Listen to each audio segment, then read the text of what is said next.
एक बार एक राजा था। वह सुबह जल्दी उठकर वैशाख के महीने में गंगा जी में नहाता था और कहता था कि मेरे से पहले कोई भी गंगा जी में नहीं नहाए। एक बंदरिया थी जो रोज राजा से पहले नहा लेती और पीछे राजा नहाने जाता था। जब राजा ने पानी हिलता हुआ और बिखरा हुआ देखा तो उसने पहरा बिठा दिया। सिपाहियों से कह दिया कि मुझसे पहले कोई भी नहीं नहाए। गंगा जी के किनारे एक पेड़ था। उसके ऊपर एक बंदरिया बैठी रहती थी।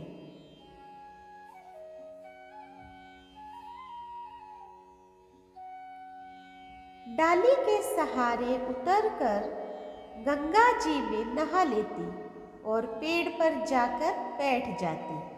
वैशाख पूरा हो गया। उसे एक दिन सिपाही ने देख लिया। उसने देखा कि जब अंधेरे में उन्हें कुछ भी नहीं दिखता और उन्हें नींद आ जाती तो यह बंदरिया उस समय गंगा जी में नहाती। सिपाही उसको पकड़कर राजा के पास ले गया और कहा कि यह बंदरिया आपसे पहले नहाती है।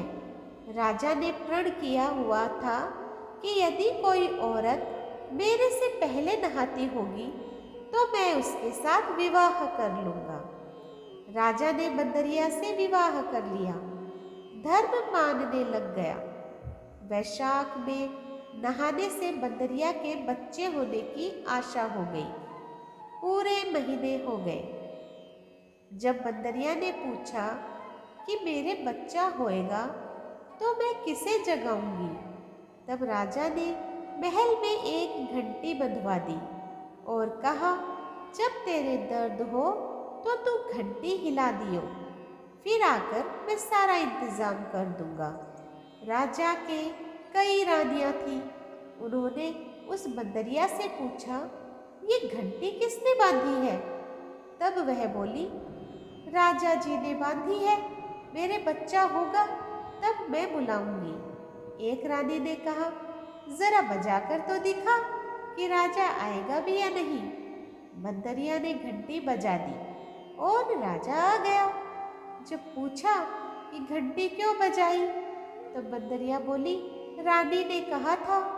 बंदरिया के बच्चा होने लगा तो उसने घंटी बजाई, पर राजा इस बार नहीं आया। फिर रानियों से बंदरिया ने पूछा मैं बच्चा कैसे पैदा करूं? तब रानियों ने कहा आंखों पर पट्टी बांध ले, ओखली में सिर दे दे। फिर बंदरिया के वैशाख नहाने के पुण्य से एक अति सुंदर लड़का हुआ। होते ही रानी ने राजा को नहीं दिया और दासी को दे दिया और कहा कि इस बंदरिया के बच्चे को नदी में बहा दे। और बंदरिया के पास आटे को खून में लपेट कर रख दे। राजा ने आकर पूछा कि क्या हुआ? तब रानी ने कहा बच्चा नहीं हुआ, ये ईंट पत्थर हुआ है। ये फिर राजा ने संतोष कर लिया कि रानियों के बच्चा नहीं होता, इसलिए इसके भी क्यों होता। उधर दासी बच्चे को फेंकने लगी तो नदी में फेंका नहीं गया। कुम्हार मिट्टी का बर्तन बना रहा था, उसके अंदर रख कर आ गई। कुम्हार और कुम्हारी खुदी हुई मिट्टी लेने गए तो देखा एक बहुत सुंदर बच्चा सो रहा है। जब कुम्हार अपनी पत्नी से बोला कि हमारा बच्चा नहीं है, इसलिए भगवान ने बच्चा भेजा है, यदि इसको तू पाल ले तो अपने घर ले चले। कुम्हारी बोली ले चलेंगे, अपने खातिर ही भगवान ने भेजा है। कुम्हारी ने उसको पाल पोस कर बड़ा कर दिया। लड़का रात दिन बढ़ने लगा। वह कुम्हार मिट्टी का हाथी बनाकर बेचा करता था। एक दिन लड़का बोला पिताजी मेरे को भी हाथी घोड़ा दो, मैं इससे खेलूंगा। फिर हाथी घोड़ा ले जाकर कुएं पर बैठ जाता। लड़के को सारी बात का पता लग गया कि मैं बंदरिया के हुआ था और रानियों ने मुझे मारने के लिए दासी को दे दिया था। कुएं पर दासियां पानी भरने के लिए आई तो वह दासियों को देखकर बोला कि मेरा मिट्टी का हाथी घोड़ा पानी पी लेगा। तब दासियां बोली, मूर्ख, कभी मिट्टी का हाथी घोड़ा भी पानी पीता है? लड़का बोला, मूर्खों, कहीं बंदरिया के भी ईंट पत्थर पैदा हुआ है? दासियों ने जाकर रानी से बोला कि एक कुम्हार का लड़का है, उसने हमें यह बात कही और घड़े पर कंकरी मारकर फोड़ दिया। तब रानी ने जहर का लड्डू तैयार किया और कहा, ये लड्डू उस लड़के को खिलाओ। दूसरे दिन वे दासियां उस लड़के को वह लड्डू खिलाने गई तो भगवान ने उस लड्डू को गोंदगिरी का लड्डू बना दिया। अगले दिन दासियों ने आकर देखा कि वह मरा ही नहीं है और खेलता फिर रहा है। इस पर रानी रूठकर सो गई। राजा ने आकर पूछा, रानी क्यों सो रही है? तब रानी ने जवाब दिया कि कुम्हार को अपनी बस्ती से निकाल दो। राजा ने कहा, ये क्यों कड़वा बोलती है? पर रानी ने जिद करके कुम्हार को निकलवा दिया। कुम्हार जंगल में रहने लग गया। वहाँ वह लड़का बोला, पिताजी, मेरे को 108 करवे और 108 गोले बना दो। वह ठंडे ठंडे घड़े भरकर बैठ गया। गणगौरों के लिए मिट्टी लेने के लिए बहुत सारी लड़कियां आई। राजा की साहूकारनी भी आई और बगीचे में बैठकर खेलने लग गई। खेलते प्यास लग गई। ये छोरियां उस लड़के से बोली कि हमें पानी पिला दे। लड़का बोला, मेरे पास ये गोलियां हैं, इन्हें खाती चली जाओ और मेरे पीछे फिरती जाओ। फिर कई लड़कियों ने कहा, मैं तेरी गोली नहीं खाऊं, हमें प्यास लग रही है, तू खा ले। फिर वह लड़की आगे आकर बैठ गई। छोरियां एक एक करके गोली खाती, ठंडा पानी पिया और उसके चारों तरफ फिरने लगी। सब लड़कियों के पेट में गर्भ रह गया। लड़कियां मिट्टी लेकर घर गई तो पीछे उनके बाप ने ब्याह का साया निकलवाया तो साया नहीं निकला। पर उसने कहा, इनका ब्याह तो हो जाना चाहिए।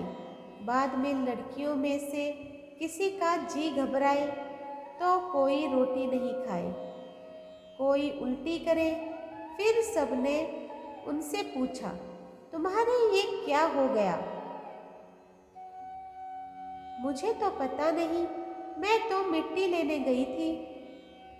वहाँ पर कुम्हार का लड़का हमें एक एक गोली देता गया और पानी पिलाता गया और खुद बीच में बैठ गया और हमसे कहा, तुम चारों तरफ फिरो।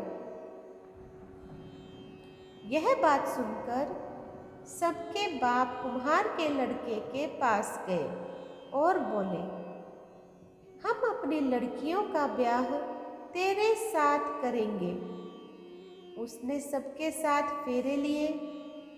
कुम्हार बोला, आप बड़े आदमी हो, राजा रानी हो, मेरा बेटा ऐसा क्यों करेगा?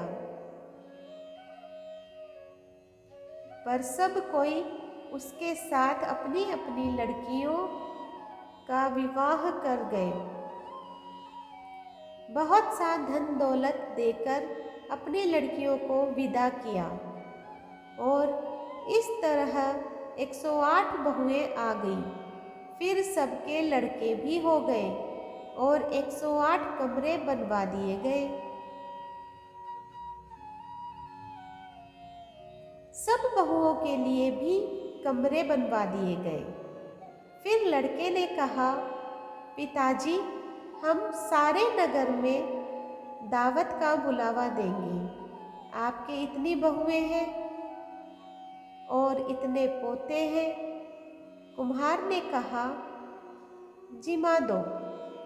तब सारी नगरी और राजा रानी को बुलावा दे दिया। सब कोई जीमने आए और राजा का परिवार सेना सहित खुद आया। लड़के ने कहा, बंदरिया को क्यों नहीं लाए? राजा ने कहा, बंदरिया को भी बुला लेते हैं। राजा ने बंदरिया को बुलाने के लिए रथ पालकी सजाकर भिजवा दी। वहां पर सारी सभा के बीच सोने की चौकी पर सुंदर गद्दी बिछवा दी। फिर बंदरिया आई तो गद्दी के ऊपर बैठा दिया और 108 बहुओं से कह दिया कि ये बंदरिया मेरी जन्म की माँ है और सब कोई सोने की मोहरें देकर गोद में पोते देती जाओ। फिर सब बहुएं आई और सोने की मोहरें देकर पैर छूकर गोद में पोते देती गई। बंदरिया सबको आशीर्वाद देती गई। राजा की रानियां समझ गई और राजा से कहा, ये हमें बुलाकर हमारा अपमान कर रहे हैं, इसलिए हम जा रहे हैं। फिर राजा भी लड़कर बोला कि हे भाई, तू बंदरिया का इतना स्वागत क्यों कर रहा है? लड़का बोला, यह बंदरिया मेरी जन्म की माँ है। राजा ने पूछा, कैसे? लड़का बोला, मैं बंदरिया से पैदा हुआ था तो तुम्हारी रानियों ने मुझे दासियों को दे दिया और कहा कि मुझे नदी में बहा दो। लेकिन दासी ने मुझे नदी में नहीं बहाया, मुझे उसने खड्डे में रख दिया और कुम्हार और कुम्हारिन ने मुझे पाल पोस कर बड़ा किया। और रानियों ने तुम्हारे से कहा कि उसके गारा पैदा हुआ है। जो दासी मेरे को ले गई थी वह यहीं पर खड़ी है। दासी ने कह दिया कि हाँ, मेरे को ही दिया था, मेरे से इसे नदी में नहीं फेंका गया, इसलिए इसको खंडेड़े में रख दिया। रानियां सुनकर चुप रह गई। पीछे राजा ने रानियों को छोड़ दिया और बंदरिया को साथ ले गया।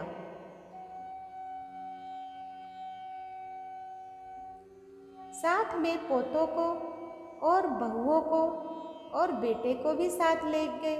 बड़े गाजे बाजे से अपने घर ले गया और सबको अलग अलग महल बनवा दिए। सब वहाँ पर जाकर राज्य करने लगे और सारी दुनिया कहने लगी कि वैशाख नहाने का इतना फल है तो सबको वैशाख नहाना चाहिए और दान पुण्य करना चाहिए। बाद में कुम्हार से कहा, तेरे को जितना धन चाहिए ले ले, तेरा मन चाहे तो मेरे घर पर रह जा, तेरा मन हो तो तू अपने घर पर रह, क्योंकि तूने बहुत बड़ा उपकार किया है। फिर उसको बहुत सारा धन दे दिया। बंदरिया वैशाख नहाई तो राजा जी का राज्य पाया और 108 पोते पाए। हे भगवान, जैसे बंदरिया को सुख संपत्ति दी वैसे ही सबको देना। जो कोई इस कहानी को कहता है और सुनता है, भगवान की कृपा से उसकी सब मनोकामनाएं पूर्ण होती है। तो दोस्तों, आपको आज की मेरी ये बंदरिया की कहानी कैसी लगी मुझे कमेंट बॉक्स में ज़रूर बताइए। जो लोग मेरे चैनल पे आज नए आए हैं, प्लीज़ सब्सक्राइब कर दीजिए, लाइक कीजिए और शेयर कीजिए अपने दोस्तों और अपने परिवार में, और इसी तरह से मेरा सहयोग करते रहें। धन्यवाद।